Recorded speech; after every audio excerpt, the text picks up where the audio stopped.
문재인 대통령은 오늘 오전 중국에서 오는 미세먼지의 영향을 최소화하기 위해 중국 정부와 협의해서 긴급 대책을 마련하라고 지시했습니다.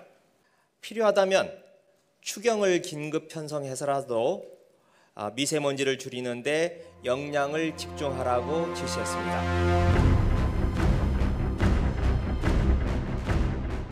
미세먼지 특단의 대책이 나올까 지금 국민들은 숨쉬기 답답합니다.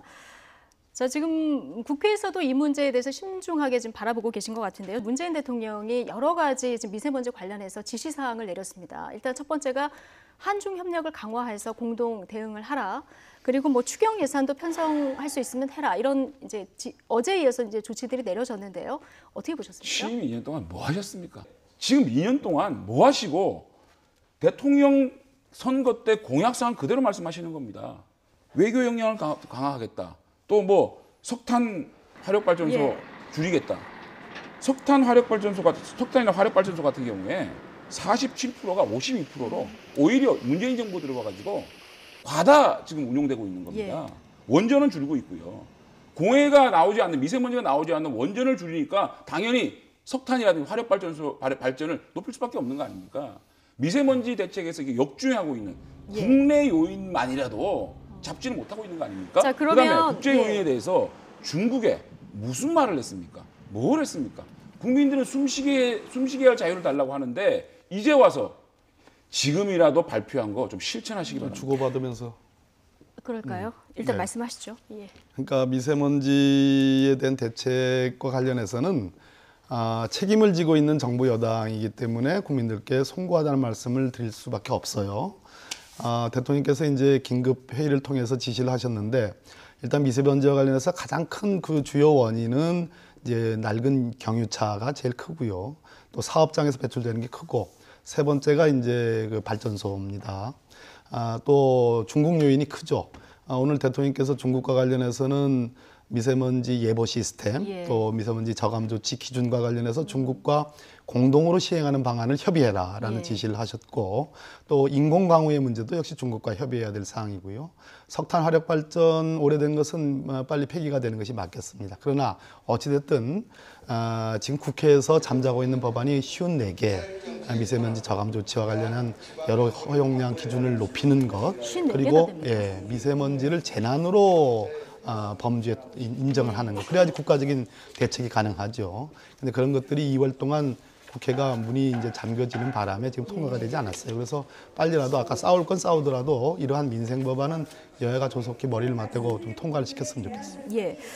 두 분 말씀 들으면 54개 법안이 국회 계류 중인데 좋은 말씀인데 54개 법안은 어쩔 건지 한번 좀 당연히 우리가 여쭤봐 주세요. 하고 그런 예산들은 지원을 해야 되겠죠. 오늘도 추경 얘기 나왔는데 제가 또 예일 간사인데 미세먼지 분야에 한정된 추경이라 그러면 논의할 용이 있습니다. 논의할 용이 있다. 그러니까 미세먼지 분야 한정돼 가지고 또 다른 거 또 예타 면제 또 더하겠다라고 이런 거 말고요.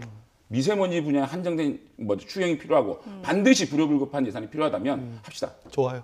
전진.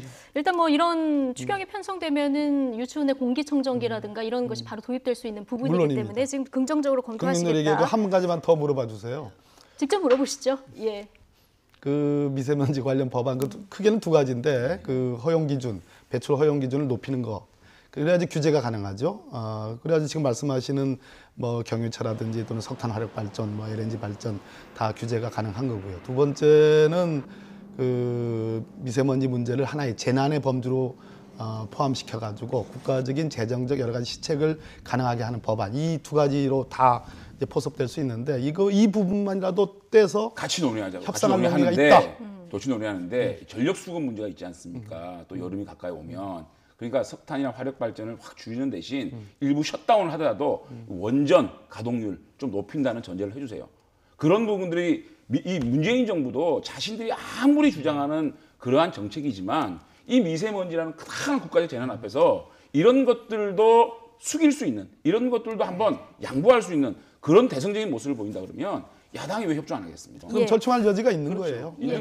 어차피 문재인 정부 하겠다는 거예요. 그 머리를 맞대고 오늘 약속하신 것처럼 예결위 간사시니까 추경 문제와 그리고 이 법안 적어도 미세먼지 관련된 법안은 머리를 맞대고 우리가 협상할 미세먼지 같은 경우는 나경원 원내대표나 김학용 그 위원장이 아주 그거는 관심이 많은 거기 때문에 네. 논의가 될 겁니다. 좋습니다. 알겠습니다. 여야 3당 원내대표가 모처럼 합의를 이끌어냈습니다. 미세먼지를 국가 재난 범위에 포함시키는 법안을 비롯해 미세먼지 관련 무쟁점 법안을 오는 13일 본회의에서 처리하기로 합의했습니다.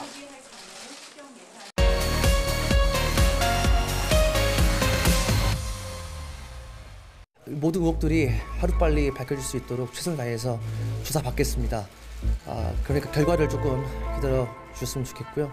언제든지 다시 불러주시면 조사에 성실히 임하겠습니다. 일단 이제 승리하고 이제 이문호 대표는 이제 친구 관계로 알려져 있죠. 예. 그리고 버닝썬을 만들기 전에 이전에 2달 전에 필리핀에서 생일 파티를 했는데 그 당시에도 뭐 주도적으로 한 게 이문호 대표하고 승리가 했다는 거고 네. 근데 거기서 사실 VIP 회원들 특히 뭐 대만이랄지 싱가포르랄지 이런 곳에 있는 VIP 회원들을 초대해서 6억 원 상당을 들여서 생일 파티를 했는데 이제 그 중에 대만의 사모님이라고 하는 린사무라는 사람으로부터 이제 이 투자금을 받았다는 거거든요. 네. 이문호 대표하고 승리가 실제 버닝썬의 소유주가 아니냐 이제 그런 의심을 할 수 있는 충분한 정황적인 증거가 된다고 봐요. 예. 그러니까 흔히 단체 예. 카톡방인데 승리는 지시하는 입장이고 나머지 사람 중에 일부는 거기에 대한 대답을 하는. 말하자면 누굴 준비해 아니면 뭐 누구 어떻게 그럼 보고하고 지시하고 이런 것들이 주고받는 상황이기 네네. 때문에 승리는 주장하는 건 그겁니다. 저게 조작됐다. 말하자면 그 중간에 있는 메시지 자체가 사실은 빠진 것도 있고 넣은 네네. 것도 있기 때문에 저건 자체는 사실이 아니다. 라고 얘기하고 있고 네. 소속사도 마찬가지 얘기를 그렇죠. 하고 있습니다. 예. 예. 국민권익위 쪽에 또 제보된 카톡 내용이 있다고 하거든요. 말하자면 지금 공익제보자라고 하는 분이 경찰도 검찰도 못 믿겠다. 네. 국민권익위원회로 저 수만 건이라는 수만 줄 되는 걸 그쪽으로 제보를 했고 예. 경찰은 다른 경로를 통해서 그중에 일부를 확보했다고 합니다.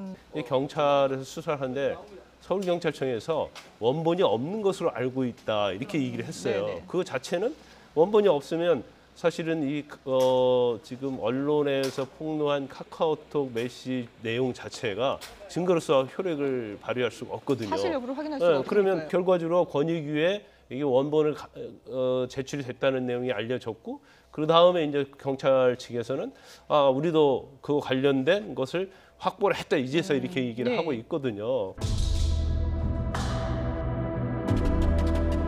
사건은 2018년 7월 예. 7일 사건이라고 얘기합니다. 당시에 미성년자 2명이 클럽을 이전부터 들었는데 네. 그 드나드는 사실을 알고 그의 어머니가 이제 일단 클럽에 갔다고 합니다. 예. 근데 가드들이 안 들여보내주니까 바로 신고를 했는데 네. 경찰은 좀 늦게 오고 예. 오히려 그 뒤에 거기에 있는 영업사장이라는 사람이 찾아와서 일종의 압박을 했다. 네. 말하자면 거짓말을 해라.